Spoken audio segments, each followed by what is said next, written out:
So we'll start with first chapter of 12. तो if you remember of course मैंने आपको introductory lecture में बताया था कि हमारा जो पहला चैप्टर है, सबसे पहला चैप्टर है रोटेशनल डायनामिक्स। तो 12th का पहला chapter that is rotational dynamics, वो आज से हम लोग स्टार्ट करेंगे। रोटेशनल डायनामिक्स वैसे सबसे डिफ़िकल्ट चैप्टर लगता है नहीं, इट इज़ वेरी सिंपल। इस चैप्टर के दो पार्ट्स है overall, A is circular motion and B is rotational motion. अब सबसे पहले सर्कुलर मोशन हमको कवर करना ज़रूरी भी है, because for example let us start with an example. ये रोटेशनल मोशन होता क्या है? अभी आप देख रहे हो कि कोई भी जब आता है तो दरवाज़ा ओपन करता है, तो जब दरवाज़ा ओपन करता है मतलब जो डोर है वो क्या हो रहा है? Rotate, correct. नाउ इमेजिन ये जो डोर रोटेट हो रहा है, that door is made up of large number of particles, बहुत सारे पार्टिकल से बना है। तो जब डोर या कोई भी ऑब्जेक्ट रोटेट होता है तो उसका हर एक पार्टिकल क्या परफॉर्म करता है? Circular motion. इसका मतलब rotational motion is nothing but collective circular motion. Collective मतलब लार्ज नंबर ऑफ पार्टिकल्स एक साथ क्या परफॉर्म कर रहे हैं? Circular motion. इसके लिए रोटेशनल मोशन पे जाने से पहले आपको सर्कुलर मोशन अच्छे से पता होना चाहिए, और सर्कुलर मोशन पता होने से पहले आपको सबसे पहले तो मोशन क्या होता है ये पता होना चाहिए। तो you should first of all know what is the meaning of motion. Motion का मतलब बहुत सिंपल है, जब एक पार्टिकल का या एक ऑब्जेक्ट का पोजीशन चेंज हो with time then it is said to be in motion. So a particle is said to be in motion if the position of that particle और ऑब्जेक्ट चेंजेस विथ टाइम। एक simple सा example बताता हूँ।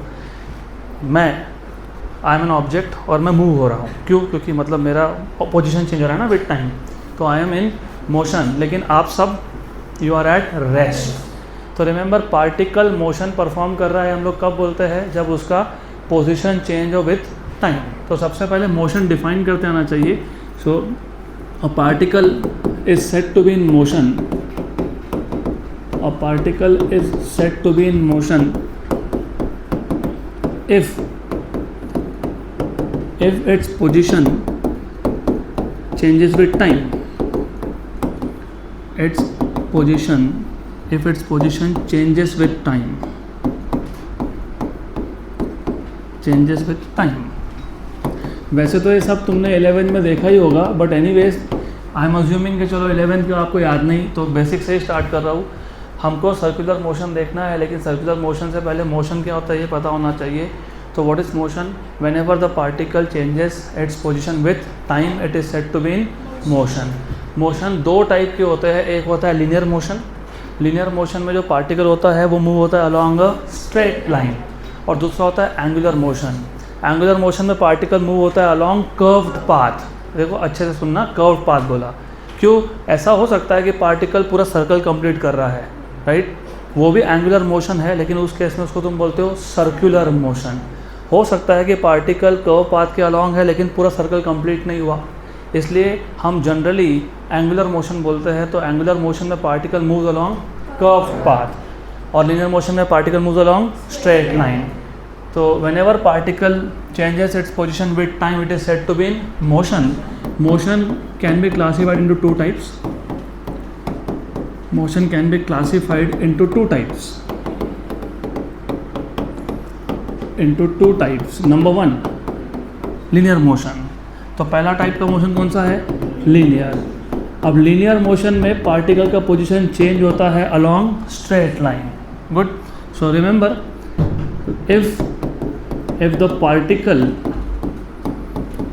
Particle moves along a straight line,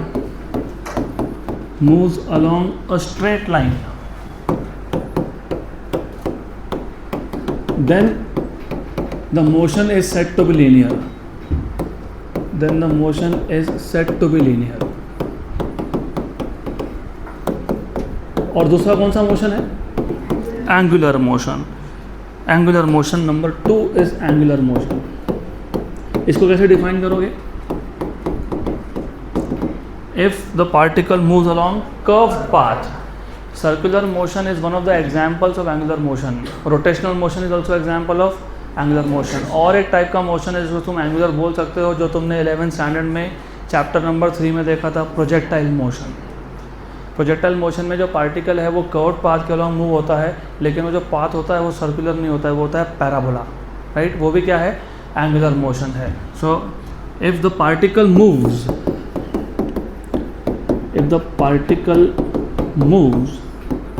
along a curved path,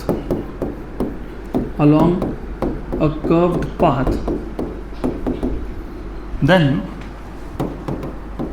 the motion is said to be angular.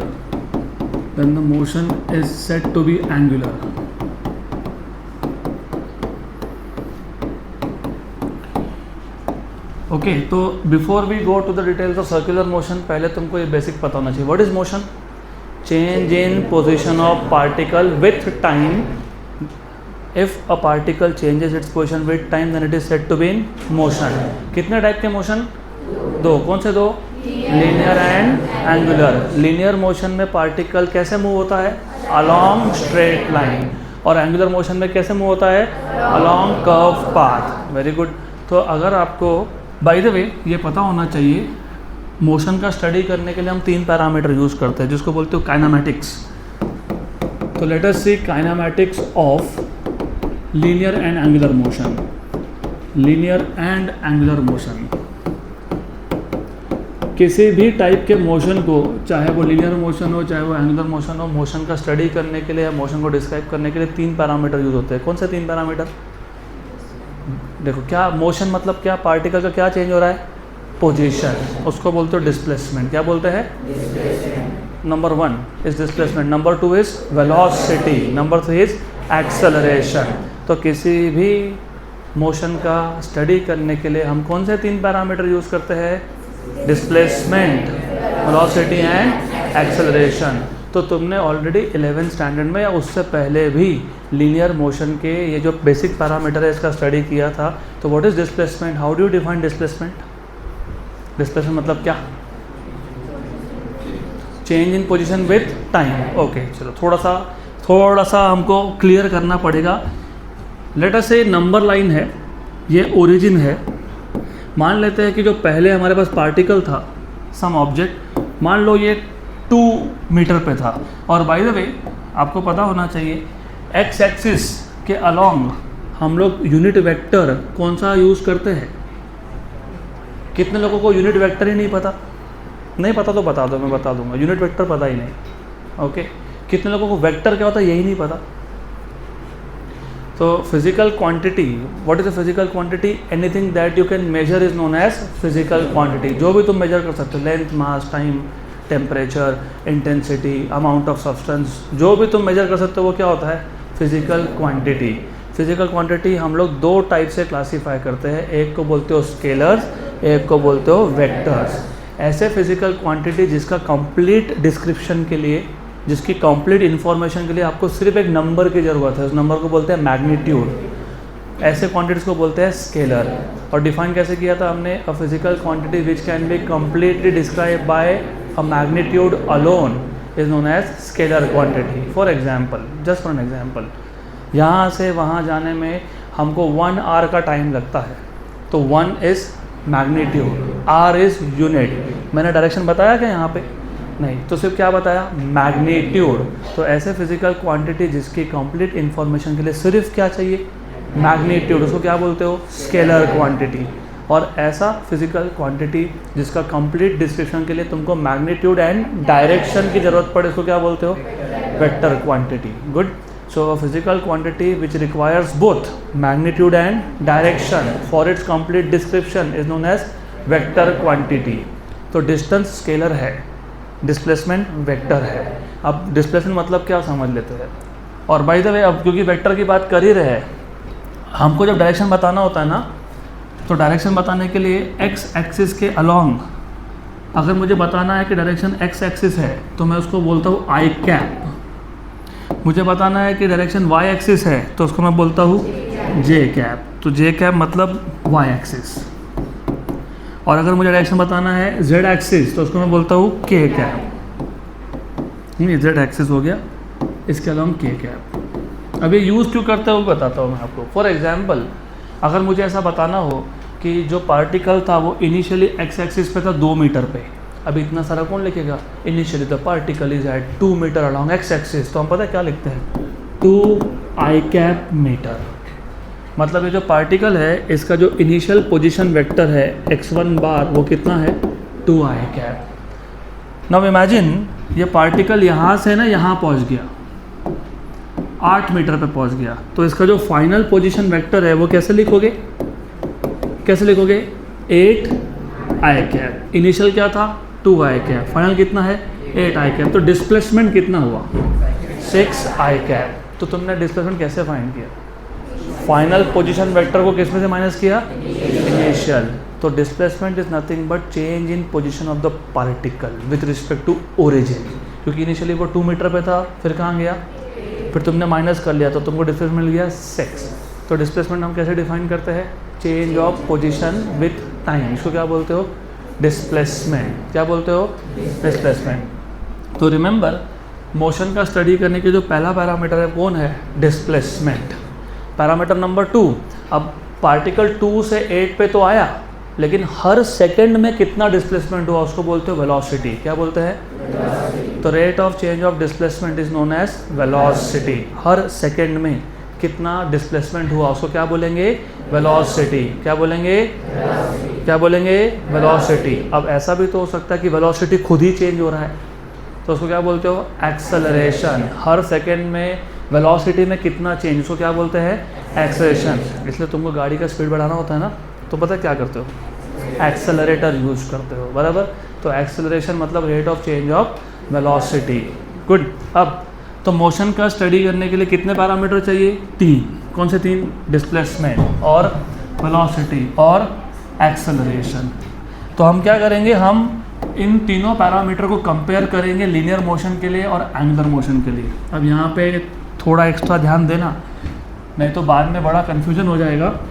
तो basically याद रखो, हम linear motion के और एंगुलर मोशन के पैरामीटर्स को कंपेयर करने वाले हैं। तो यहाँ पे लिख देता हूँ physical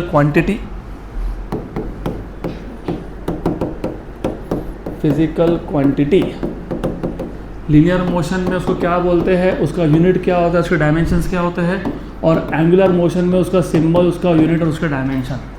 which is the first basic quantity to study motion. सबसे पहला कौन सा था डिस्प्लेसमेंट। अब याद रखना लीनियर मोशन में अगर object along x axis move हो रहा है तो डिस्प्लेसमेंट को हम डिनोट करते हैं एक्स बार से। अगर ऑब्जेक्ट वाई एक्सिस के अलॉन्ग मूव हो रहा है तो वाई बार, और अगर जेड के अलॉन्ग मूव हो रहा है तो जेड बार। तो यहाँ पे फ़िलहाल मैं ऐसा इमेजिन कर लेता हूँ कि जो पार्टिकल का मोशन है वो अलॉन्ग एक्स एक्सिस है, तो हम डिनोट किससे करेंगे एक्स बार। और डिस्प्लेसमेंट किस में मेजर होता है, मीटर में, सेकेंड में, किस में मीटर, क्योंकि वो डिस्टेंस है ना, सिर्फ एक पर्टिकुलर डायरेक्शन में डिस्टेंस है।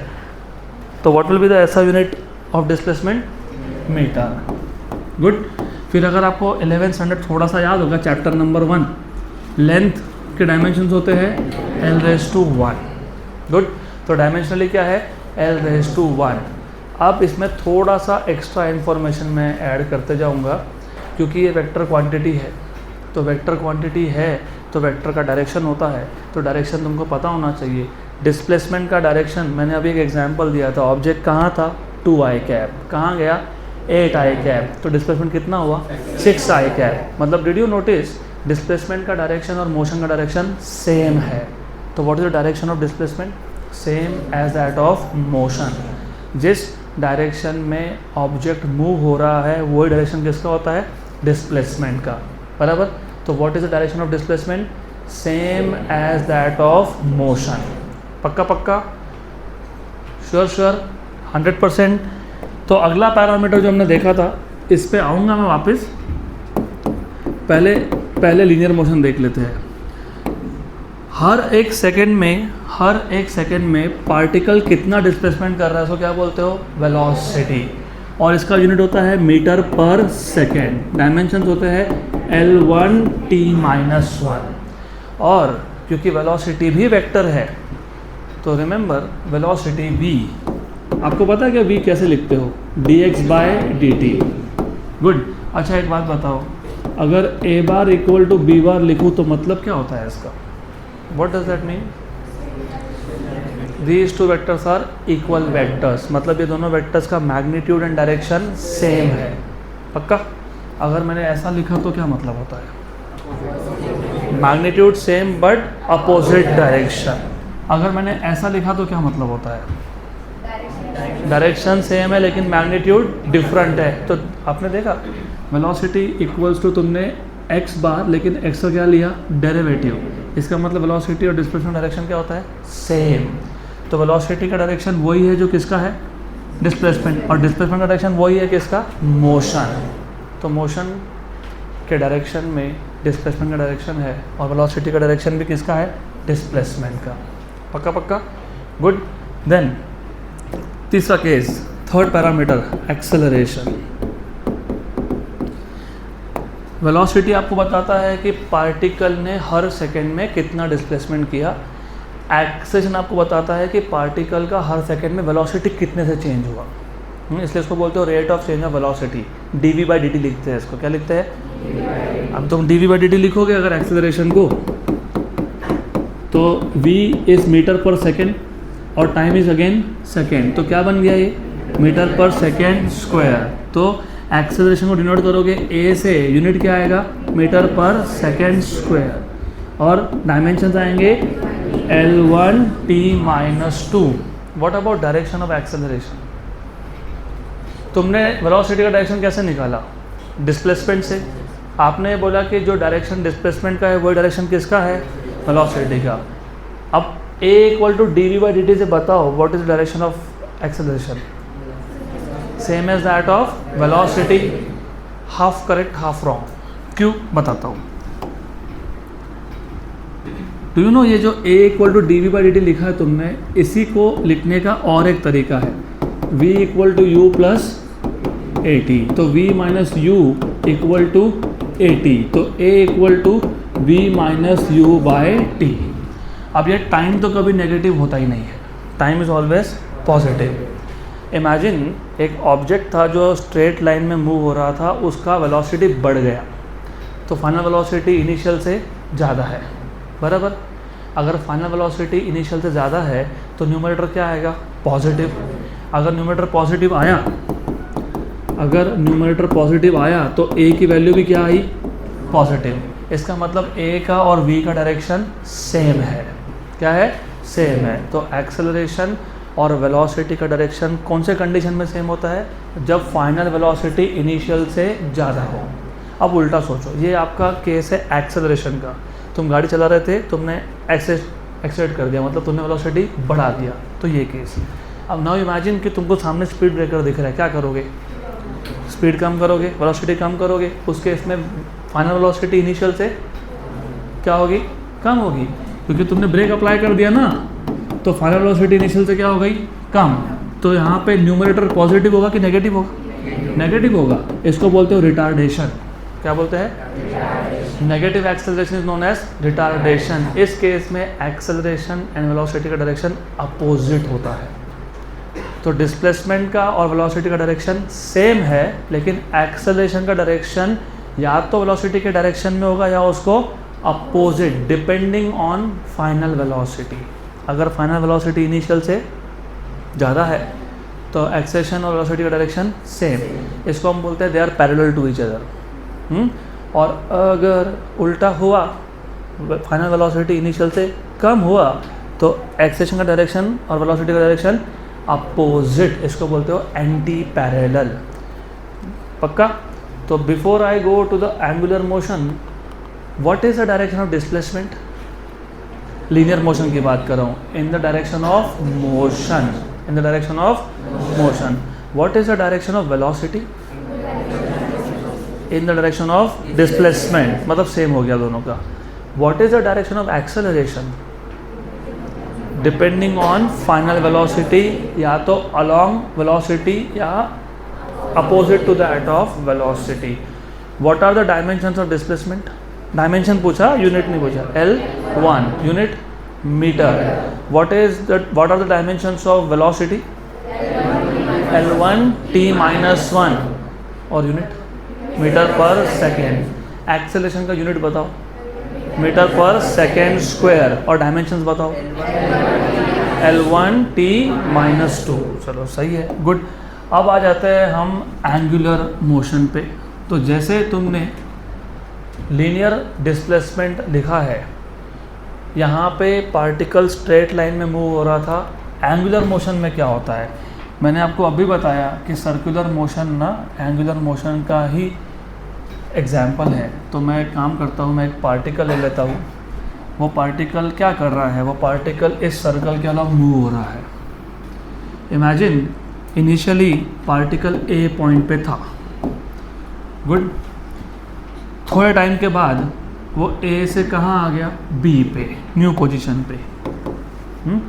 तो इसका जो रेडियस है, रेडियस वेक्टर, उसने एक एंगल कवर कर लिया, एंगल ट्रेस कर लिया। तो इस केस में ये जो एंगल बना है इसको हम लोग बोलते हैं एंगुलर डिस्प्लेसमेंट। क्या बोलते हैं इसको? Very good. तो इन दिस केस जो डिस्प्लेसमेंट है वो लीनियर नहीं है, क्योंकि पार्टिकल स्ट्रेट लाइन में मूव नहीं हो रहा है। तो जब particle along the circle move हो रहा था, ए पॉइंट से जब बी पॉइंट पे गया तो रेडियस वेक्टर ने क्या बना दिया, एंगल। कहाँ बनाया? सेंटर ऑफ सर्कल पे। इसको क्या बोलते हो? Angular displacement. क्योंकि डिस्प्लेसमेंट है तो वो स्केलर क्वांटिटी है कि वेक्टर क्वांटिटी है? वेक्टर। तो इसका भी क्या फाइंड करना पड़ेगा? डायरेक्शन। अब यहाँ से थोड़े से चीज़ें चेंज होगी। अब तक लीनियर मोशन में तुम ये बोल रहे थे कि जो मोशन का डायरेक्शन है वही किसका डायरेक्शन है? डिस्प्लेसमेंट का। अब ऐसा नहीं होता। इसके लिए एक रूल है जिसको हम लोग बोलते हैं right hand thumb rule. Right hand thumb rule.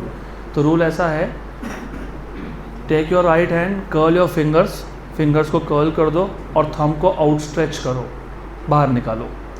If the fingers are pointing in the direction of motion, अगर ये कर्ल्ड फिंगर्स हमको किसका डायरेक्शन देते हैं? मोशन का। तो थंब हमको बताता है direction of displacement. Particle fingers के अलॉन्ग ही मूव हो रहा है, लेकिन यहाँ पे डिस्प्लेसमेंट का डायरेक्शन क्या है? Along the thumb. मतलब इसी डायग्राम को मैं थोड़ा सा अलग ड्रॉ कर रहा हूँ, सिर्फ ध्यान देना, ये सेम डायग्राम ही ड्रॉ कर रहा हूँ।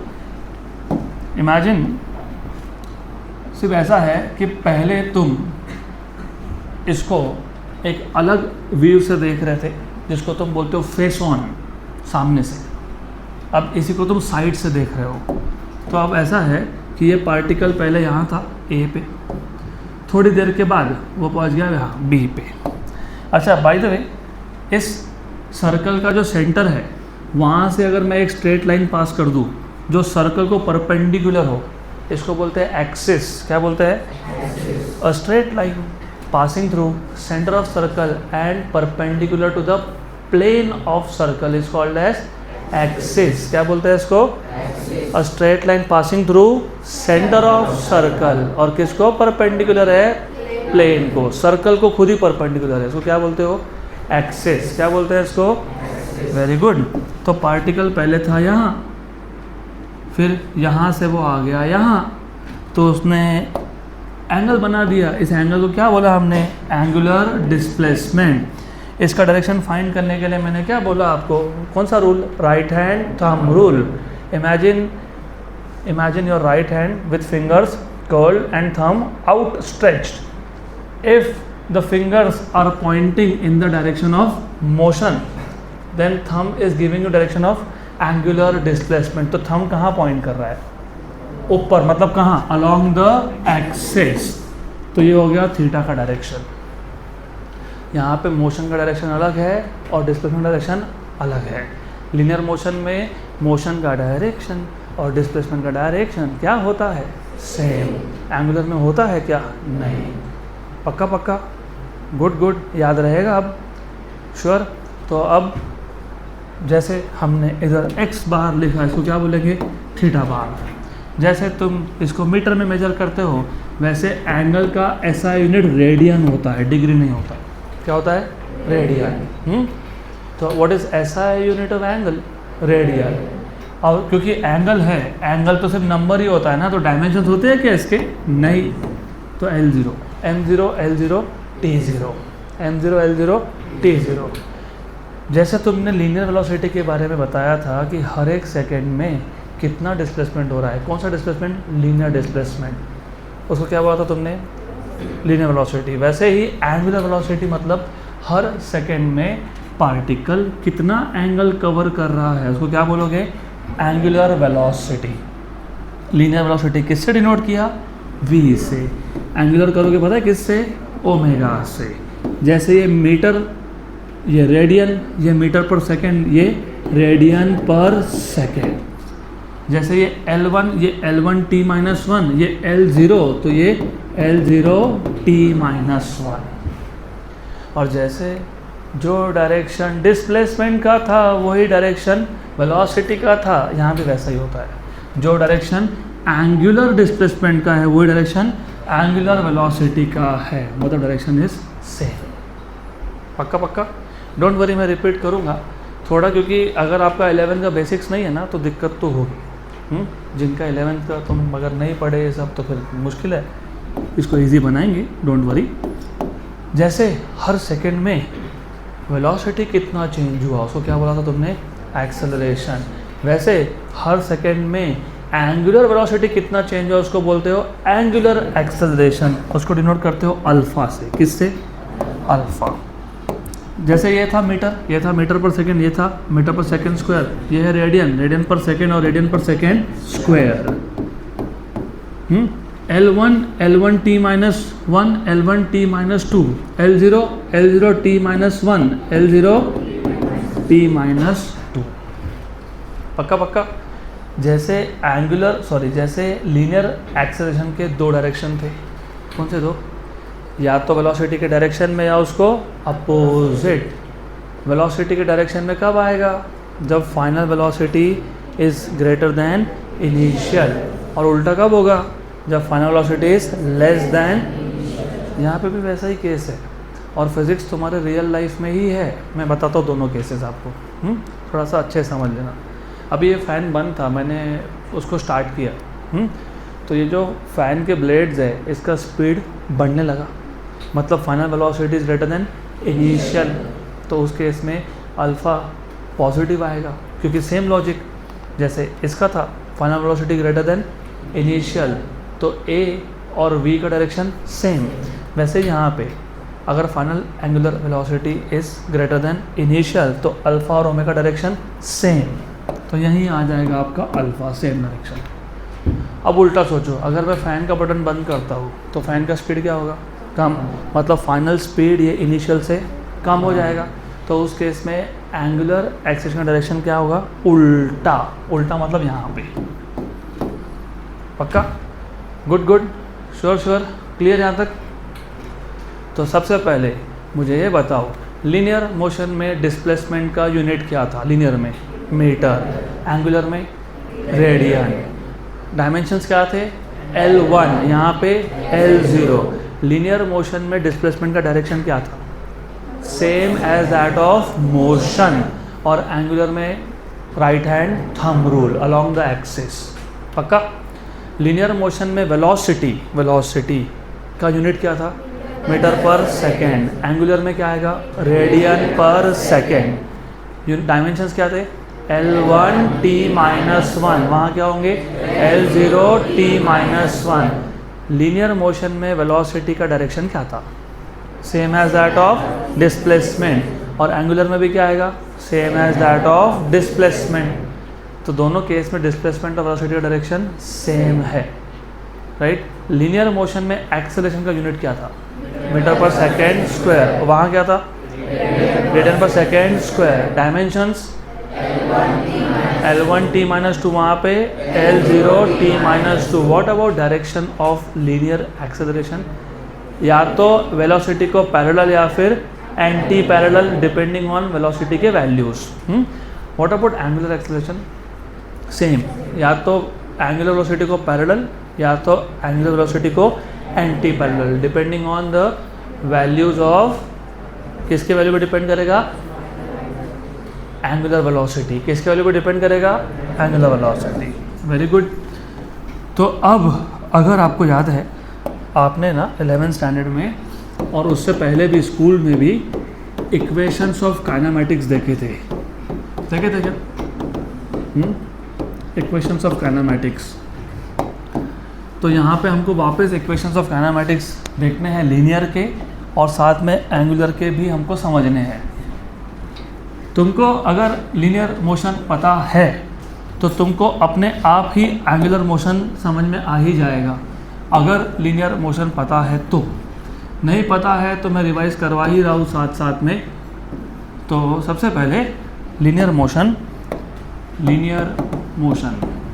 अच्छा भाई द वे, ये काइनेमेटिक्स से इक्वेशन तो वो तो तुमसे पूछने ही वाला हूँ, लेकिन ये काइनेमेटिक्स के इक्वेशन कहाँ यूज़ करते हैं? चलो ठीक है, पहला इक्वेशन बताओ, फिर अपने आप बताओ कि कहाँ यूज़ करते हैं। v equals to u plus AT। v मतलब कौन? Final speed. u मतलब कौन? Initial speed. a मतलब क्या? t मतलब क्या? टाइम। अब पहले समझ लो यूज़ कहाँ होता है। चलो एग्जांपल देता हूँ। लेट अस से हमारे पास एक ऑब्जेक्ट था जो रेस्ट पे था। किस पे था? मतलब u की वैल्यू क्या हो गई? 0। अब वो मूव होना स्टार्ट हुआ विथ एक्सेलेरेशन ऑफ 2 मीटर पर सेकेंड स्क्वायर। तो 10 सेकेंड के बाद उसका स्पीड कितना हुआ? 20। मतलब तुम बेसिकली फाइनल स्पीड फाइंड करते हो। इसी का वेक्टर फॉर्म भी है, v bar equal to u bar plus a bar t। इसी का एंगुलर में जब तुम लिखोगे v मतलब फाइनल लीनियर स्पीड, यहाँ पे ओमेगा फाइनल लिखते हैं, क्योंकि देखो लीनियर में कैसे डिनोट करते हो? v, यहाँ ओमेगा। v मतलब फाइनल वेलोसिटी, u मतलब इनिशियल, यहाँ पे लिखते हैं omega final equal to omega initial plus a को क्या लिखते हैं? Alpha t। हो गया? अब बहुत सारे बुक्स में ना ऐसा किया है, ओमेगा फाइनल की जगह पे ओमेगा लिखा है और ओमेगा इनिशियल की जगह पे ओमेगा 0 लिखा है। ये बुक टू बुक लिखने का तरीका चेंज होता है। आपके टेक्स्ट बुक में वैसा था, इसलिए नोट्स में भी वैसा दिया है मैंने, तो कन्फ्यूजन का कोई केस ही नहीं है। ओमेगा मतलब ओमेगा फाइनल और ओमेगा 0 मतलब ओमेगा इनिशियल, तो इसको मैं ऐसा भी लिख सकता हूँ, कोई फ़र्क नहीं पड़ता। ये ज़्यादा बेटर है क्योंकि हमको यहाँ से अच्छे समझ में आता है। F मतलब फाइनल, I मतलब इनिशियल। इसी का वेक्टर फॉर्म अगर लिखता हूँ तो omega final bar equal to omega initial bar plus alpha bar t। पक्का पक्का? गुड। दूसरा इक्वेशन बताओ। S equal to u t plus 1/2 AT square. इसका vector form S bar equal to u bar t plus 1/2 a bar t square.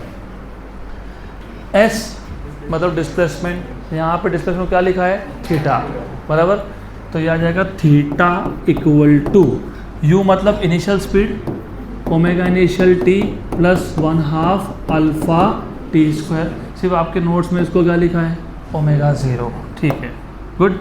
इसका vector form theta bar equal to omega initial bar t plus 1/2 alpha t square. यहाँ तक clear? Sure 100%? Good. तो अभी मुझे बताओ, what is the third equation of kinematics? v square equals to u square plus 2as। ठीक है, okay. जो तीसरा है, third one, v square equal to u square plus 2as। इसका वेक्टर फॉर्म, अभी बार स्क्वायर ऐसा कुछ एग्जिस्ट नहीं करता है, इसलिए तो वेक्टर फॉर्म मैं तुमको अभी बता रहा हूँ, नोट्स में नहीं है वो। चलो, what is a bar dot b bar? A b cos theta, सही है। तो अगर मेरे पास दो वेक्टर्स होंगे, मान लेते हैं कि हमारे पास दो वेक्टर है, ये a वेक्टर है, ये b वेक्टर है, दोनों में एंगल कितना है? थीटा। इन दोनों का जो डॉट प्रोडक्ट होता है, हमने 11th स्टैंडर्ड में सीखा था, ये होता है ए बी कॉस थीटा। तो मुझे बताओ, अगर a बार डॉट a बार लिखता हूँ तो क्या आएगा? a कॉस 0 क्यों? a वेक्टर का खुद के साथ कितना एंगल? 0। तो आ जाएगा a स्क्वायर कॉस 0 की वैल्यू 1, बराबर। What will be b bar dot b bar? b square. What will be v bar dot v bar? v square. हाँ, तो फिर v स्क्वायर को तुम v bar dot v bar लिख सकते हो ना। What will be u square then? U bar dot u bar plus 2 a bar dot s bar, और इधर आता है omega final square equal to omega initial square plus 2 alpha theta. इसका vector form होता है omega final dot omega final equal to omega initial dot omega initial plus 2 alpha bar dot theta bar. Okay, ये 3 kinematics के equation तुमको पता है total 5। ये 3 तुमको पता होता है नॉर्मली, बाकी 2 पता है। गुड, चलो एक एग्जांपल लेता हूँ फिर समझेगा। फॉर एग्जांपल, अगर मेरे पास एक पार्टिकल है जो इनिशियली रेस्ट पे है, मतलब मूव नहीं हो रहा है, मतलब u की वैल्यू कितनी आ गई 0। अब हम मान लेते हैं कि उसने मूव होना स्टार्ट हुआ विद एक्सेलरेशन ऑफ 2 मीटर पर सेकेंड स्क्वायर। कितना एक्सेलरेशन? 2 मीटर पर सेकेंड स्क्वायर। तो 10 सेकेंड के बाद उसने कितना डिस्टेंस कवर किया? फॉर्मूला क्या यूज़ करोगे? क्या पूछा है? s, क्या दिया है? u, और क्या दिया है? a, और क्या दिया है? t। तो s equal to ut plus 1/2। Very good. u की वैल्यू क्या लिखेंगे? 0। तो पहली टर्म 0 हो गई। a की वैल्यू कितनी है? 2, और टाइम कितना है? 10। तो बताओ 10 सेकेंड में कितना डिस्टेंस ट्रैवल हुआ? 100। सही है।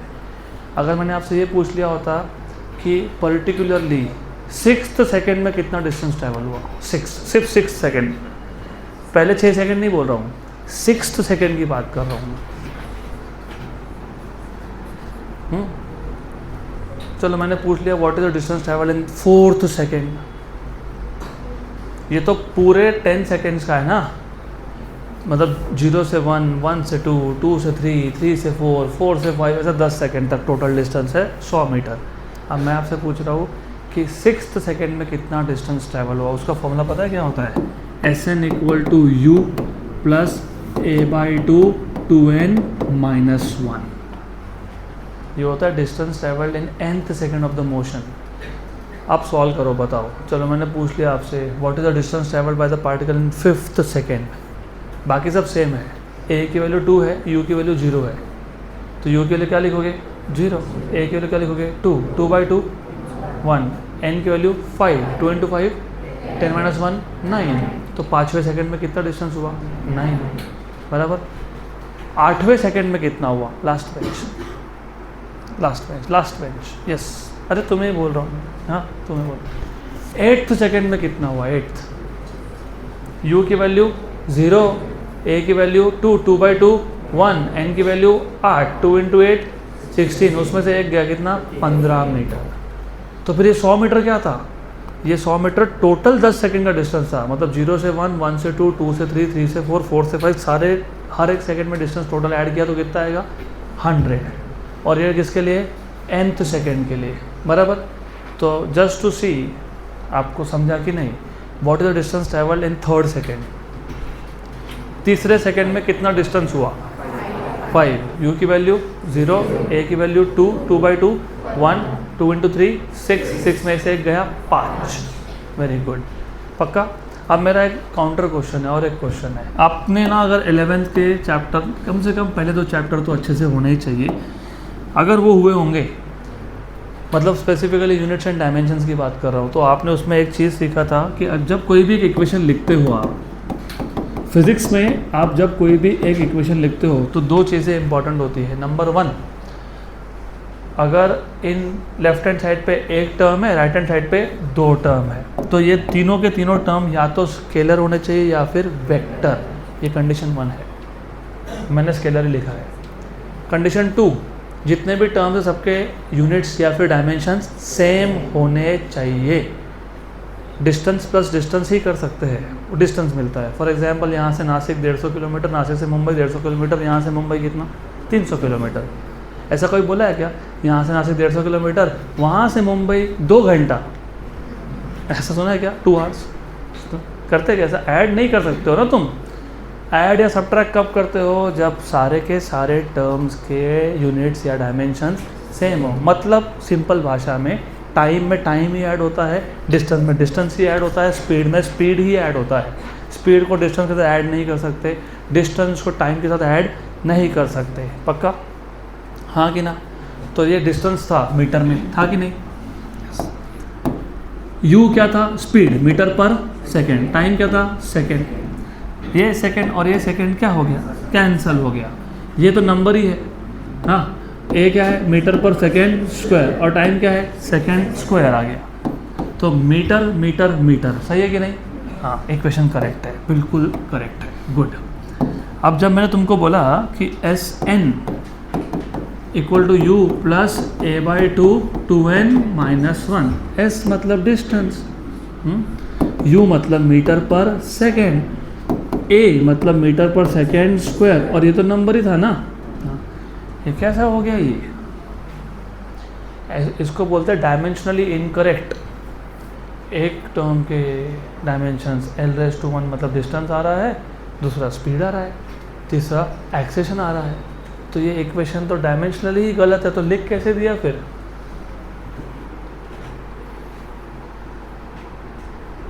क्वेश्चन समझा?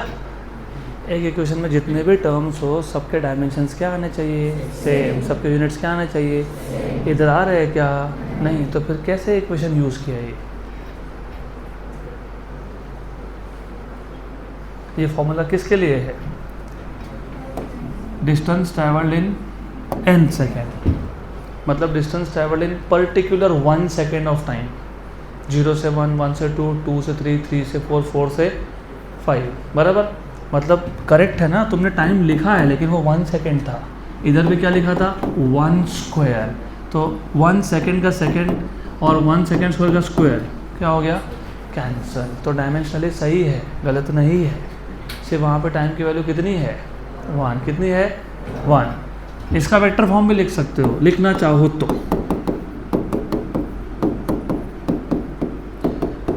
वैसे ही एंगुलर मोशन में ये जो फॉर्मूला था ये तुमको बताता है कि टोटल टाइम में कितना एंगल कवर हुआ, टोटल t सेकेंड्स में।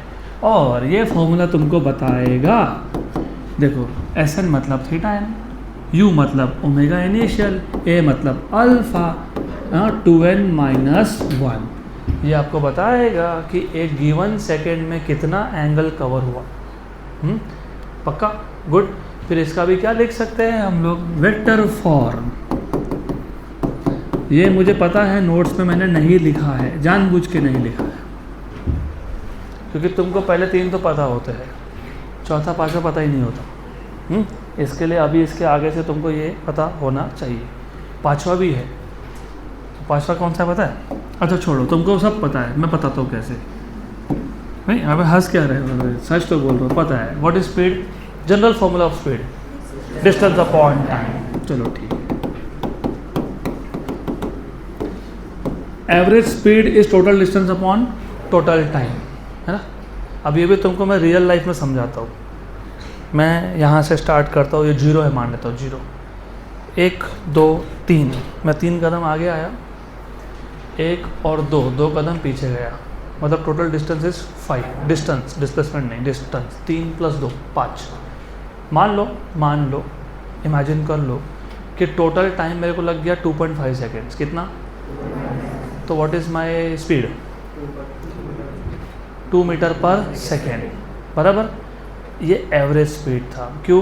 क्योंकि हो सकता है कि पहले मैं बहुत फास्ट गया फिर मैं स्लो आया, हो सकता है ना? सेम चीज़ यहाँ से मान लो कि हम लोग नासिक गए, 150 किलोमीटर का डिस्टेंस है, 150 है ना, 150 है अप्रॉक्सीमेटली। चलो मान लेते हैं कि तुमको लग गए 3 घंटे, तो तुम्हारा स्पीड कितना था? 50 किलोमीटर पर आवर। ये एवरेज है। क्यों? क्योंकि कहीं बीच में खाना पीना रुके होंगे,